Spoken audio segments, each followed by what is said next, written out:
নমস্কার, আমি প্রতিমা রূপসারু family blog থেকে আপনাদের সবাইকে সুস্বাগতম। জানেনই তো গৃহবধূদের কী কাজ থেকে ঘুম থেকে উঠেই চোখ মুছতে মুছতে চলে আসলাম রান্নাঘরে। সকালবেলা আমি রোজই হাঁটি, শুধুমাত্র বৃষ্টির কারণে হাঁটতে পারছি না, কারণ উঠোনটা পুরো কাদা কাদা ভেজা। এবার আমি তো রাস্তায় হাঁটতে যাই না, উঠোনে হাঁটি। এবার এসে রান্নাঘরটাকে গুছিয়ে পরিষ্কার করে নিলাম, কারণ আমাদের রোজ প্রত্যেকটা মেয়েরই থাকে রান্নাঘরটাকে পরিষ্কার করে নেওয়া। ওইটা আগে গুছিয়ে দিয়ে আসলাম, পরে কি গ্যাস ট্যাস মুছবো। আগে ঘরটা ঝাড় দিয়ে নিচ্ছি, কারণ হাজব্যান্ড চলে যাবে ঘানি ভাঙাতে, কারণ আমাদের অয়েল মিল আছে, ঘানি ভাঙানো থাকে, ওই জন্য ঘরটা আগে ঝাড় দিয়ে নিচ্ছি। ও বাসি ঘরে বেরোবে ওই জন্য। তারপরে গিয়ে কাজের দিদি এসে থালা বাসন নিয়ে চলে গেল মাজতে। আমি এদিকে গ্যাস ট্যাস মুছে মটরের ডালটা সিদ্ধ বসিয়ে দিচ্ছি। সকালবেলা রুটি আর মটরের ডাল রান্না করব।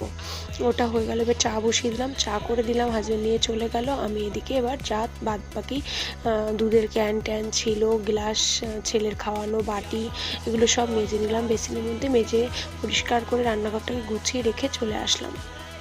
এসে এইদিকে ছেলের ঘরে বিছানা তুলছি, জামা কাপড় গোছাবো আলনার।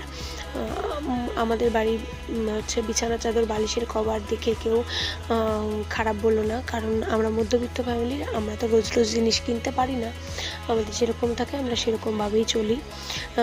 দেখো, আমি ঘরটা গুছিয়ে নিলাম, গুছিয়ে নিয়ে চলে গেলাম দুপুরে রান্নার প্রস্তুতি করতে, কারণ সকাল সকাল রান্না করে নেবো। আমি আবার আজকে অনেক জামা কাপড় কাচবো। এদিকে পটল চিংড়ি হবে আর লতি চিংড়ি হবে।